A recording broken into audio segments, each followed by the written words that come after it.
Hello and welcome back to the channel. Before we dive into today's deep dive, I want to start by thanking each and every one of you for being here. Whether you're a longtime subscriber or this is your first video, I'm so glad you've joined this community of truth seekers who are willing to look beyond the sensational headlines and ask the important questions. What is really going on?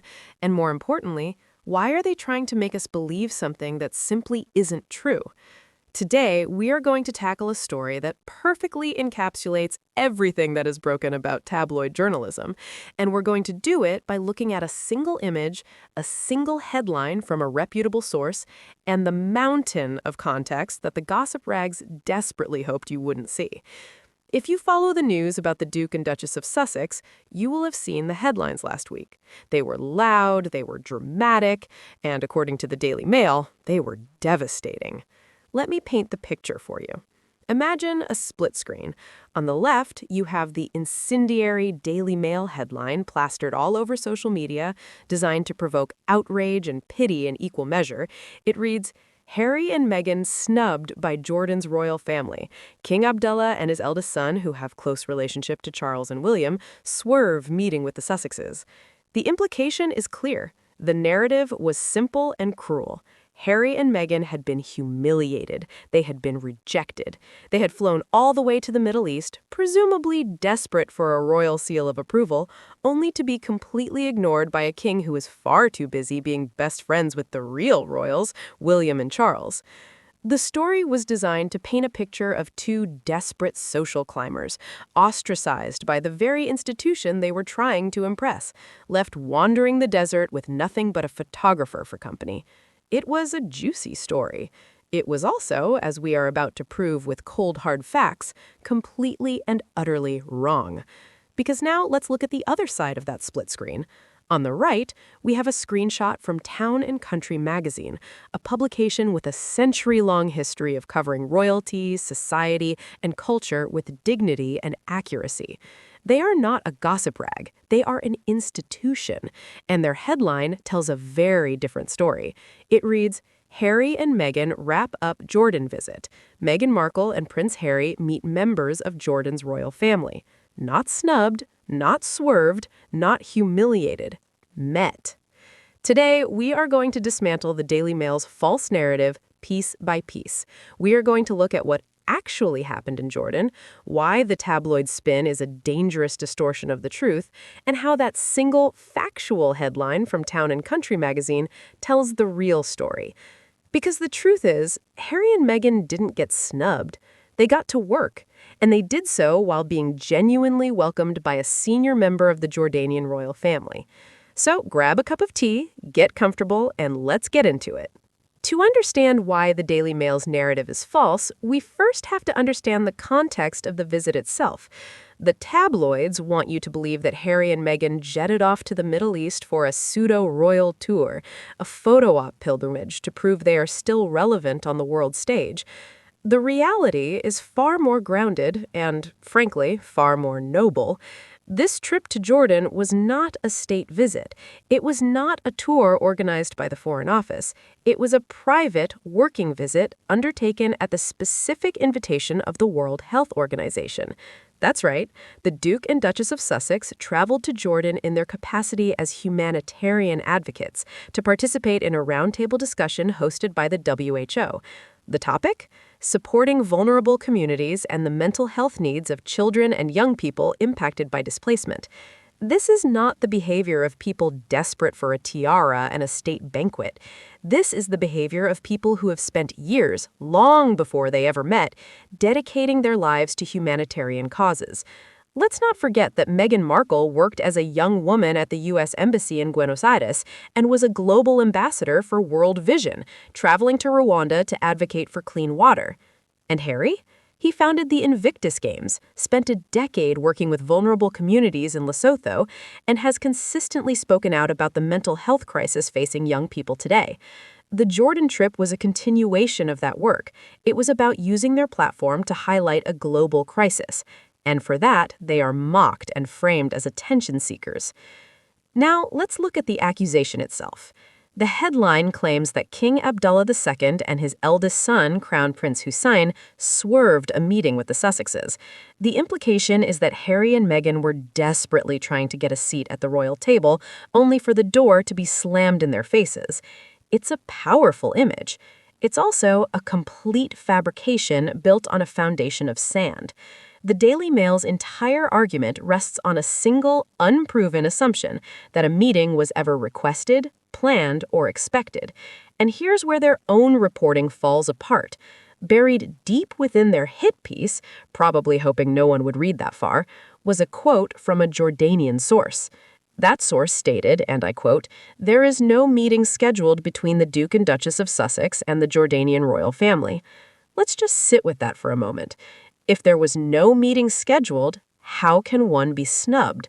It's a logical impossibility. You cannot be rejected from an event you were never invited to. You cannot be avoided by people you were never scheduled to see. It's like saying you were snubbed by the Queen of England because she didn't show up to your barbecue. It doesn't make sense. The Daily Mail created a villainous narrative out of a complete vacuum. They saw a blank space in a diary and decided to fill it with malice. They saw that the king was busy with other engagements, including meeting the president of Indonesia and the director general of the WHO, and decided that meant he was specifically ignoring Harry and Meghan. This isn't journalism. This is fiction writing. And this brings us to the image that shatters the Daily Mail's narrative entirely. The document we have before us from Town & Country magazine details that during their visit, the Duke and Duchess met with Princess Basma bint Talal. Who is Princess Basma? She is no minor figure. She is the sister of the late King Hussein, the aunt of the current King Abdullah, and a globally respected humanitarian in her own right. If the Jordanian royal family wanted to snub the Sussexes, if they wanted to send a message that they were unwelcome, would they have dispatched the king's own aunt to meet with them? Would a woman of Princess Basma's stature agree to be a prop in a visit she didn't support? The answer is no. Princess Basma met with the Sussexes at the Jordanian Hashemite Fund for Human Development, an organization she is deeply involved with. Why? Because she and Harry and Meghan share a common language, the language of humanitarian work. They are advocates for human development, for supporting vulnerable communities, for using their platforms for good. This meeting wasn't a consolation prize. It was the point. The Daily Mail wants you to believe that the only royal who matters is the one sitting on the throne, but that's a deeply archaic and cynical view. The meeting with Princess Basma was not a step down. It was a meeting of minds. It was a working meeting between three people who have dedicated their lives to service. And yet, the tabloids completely ignored this fact because it didn't fit their narrative. Instead, they leaned heavily on what we might call the close relationship red herring. The Daily Mail heavily emphasizes that King Abdullah has a close relationship with King Charles, and that Crown Prince Hussein is friends with Prince William. The subtext is clear. The Jordanians are Team Windsor. They prefer the working royals and have no time for the rogue ones. This is a clever bit of emotional manipulation, but it's completely irrelevant to the situation at hand. Why? Because the relationships between heads of state and heirs to the throne are fundamentally different from interactions with private citizens. King Charles is the head of state of the United Kingdom. When King Abdullah meets with him, they are engaging in diplomacy. They are discussing trade, security, and international relations. It is a formal, constitutional relationship. The same goes for Prince William, who, as the heir to the throne, carries out official visits on behalf of the British government. Harry and Meghan are not heads of state. They are not working members of the British royal family. They are private citizens on a private visit. To expect the same level of ceremonial engagement for a private citizen as for a sitting monarch is nonsensical. It would be like expecting the President of the United States to greet every American tourist who visits the White House. The King of Jordan has a country to run. His schedule is determined by matters of state, not by the travel plans of every visitor with a famous last name. The fact that he was meeting with the president of Indonesia on the same day proves that he was engaged in high-level diplomacy, not that he was personally avoiding Harry and Meghan. The tabloids are comparing apples to oranges to create a scandal that doesn't exist. At this point, we have to ask the bigger question. Why? Why would a major publication run a story that is so easily disproven? Why would they twist a humanitarian visit into a humiliating snub? The answer lies in the tabloid playbook, and it has three main rules. Rule 1. Conflict sells. Peace, harmony, and two people quietly doing charity work do not sell newspapers. Conflict sells. Drama sells. A royal snub is a juicy story that gets clicks, generates outrage, and keeps people glued to the page. The truth that a private meeting wasn't scheduled is boring. The lie that they were cruelly rejected is a blockbuster. Rule 2. Protect the institution. The British tabloids have a vested interest in protecting the monarchy, specifically the working monarchy led by King Charles and Prince William.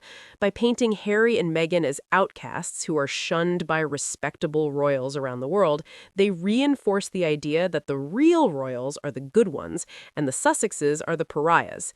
It's a classic strategy of divide and conquer. They prop up William and Catherine by tearing down Harry and Meghan. And Rule 3. Dehumanize the targets. It's much easier to attack someone if you first strip away their humanity. The tabloids have spent years trying to turn Harry and Meghan into caricatures. She's the duplicitous actress, he's the dumbed-down sidekick. They aren't real people with real feelings. They are characters in a soap opera. This dehumanization allows the press to print vicious lies without a second thought for the real-world consequences. Consequences we have tragically seen play out in the royal family before. The Jordan snub story is a textbook example of all three rules in action. It creates conflict, it reinforces the narrative of the good royals versus the bad ones, and it treats two human beings as pawns in a story. So what can we learn from this? The most important lesson is the need for media literacy. In an age where information and misinformation travel at the speed of light, we have a responsibility to be critical consumers of news. When you see a shocking headline, especially one about Harry and Meghan, you have to ask yourself a few simple questions. Who is reporting this? Is it a known tabloid with a history of sensationalism or a reputable news source? What is the evidence? Does the article provide proof, or is it based on anonymous sources and assumptions? Is there another perspective? What are other more reliable outlets saying about the same event? In this case, Town and Country and the BBC were reporting a completely different story. And finally, does this make logical sense? Does the narrative hold up to scrutiny? As we saw, the idea of a snub collapses the moment you realize no meeting was ever scheduled. If more people took a moment to ask these simple questions, the tabloid industry would lose much of its power. They thrive on our knee-jerk reactions, our desire to share a shocking story with our friends. By pausing and thinking, we starve the beast. Let's end by reframing this entire episode. Let's look at what actually happened in Jordan, free from the tabloid filter. The Duke and Duchess of Sussex traveled to a beautiful and historically significant country. Jordan is a place with deep personal meaning for Meghan, who lived there briefly as a young woman during an internship. It's a country with a rich history, a place where they could connect with a culture that values hospitality and family. While there, they did what they always do. They worked. They met with the World Health Organization to discuss one of the most pressing issues of our time, the mental health of displaced children. They listened, they learned, they used their global platform to shine a light on those who are often forgotten. And in the midst of this work, they were welcomed by the Hashemite family. They met with Princess Basma, bint Talal, a woman whose life's work mirrors their own. It was a meeting of shared values, not a competition for status. They also took time to enjoy the culture and history of Jordan, including a reported trip to the ancient city of Petra. Why? Because they're human beings. They are a married couple with two young children trying to balance their work with their family life. Taking a moment to appreciate the wonders of the world doesn't make them frivolous, it makes them normal.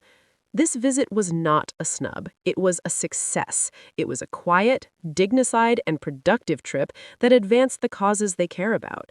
The Daily Mail wanted you to see humiliation. They wanted you to see rejection. They wanted you to see a couple desperately clinging to a relevance they no longer possess. But the truth, as revealed by the facts and confirmed by credible sources like Town and Country, is the polar opposite. The truth is that two dedicated humanitarians accepted an invitation from a global health organization to do good work. The truth is that they were welcomed by a member of a foreign royal family who shares their commitment to that work. The truth is that the only snub here is the one that tabloids have delivered to the principles of honest journalism. As we move forward, let's remember to seek out the truth. Let's remember to question the narratives that are designed to provoke anger and division. And let's remember that behind every sensational headline are real people. People like Harry and Meghan who are trying to make a positive difference in the world, despite the constant noise and negativity aimed in their direction. Thanks for watching part 1. If you enjoyed this deep dive, please like and subscribe and stay tuned for part 2, where we will continue to debunk more myths and hold the tabloids accountable for their misinformation. We'll see you in the next video.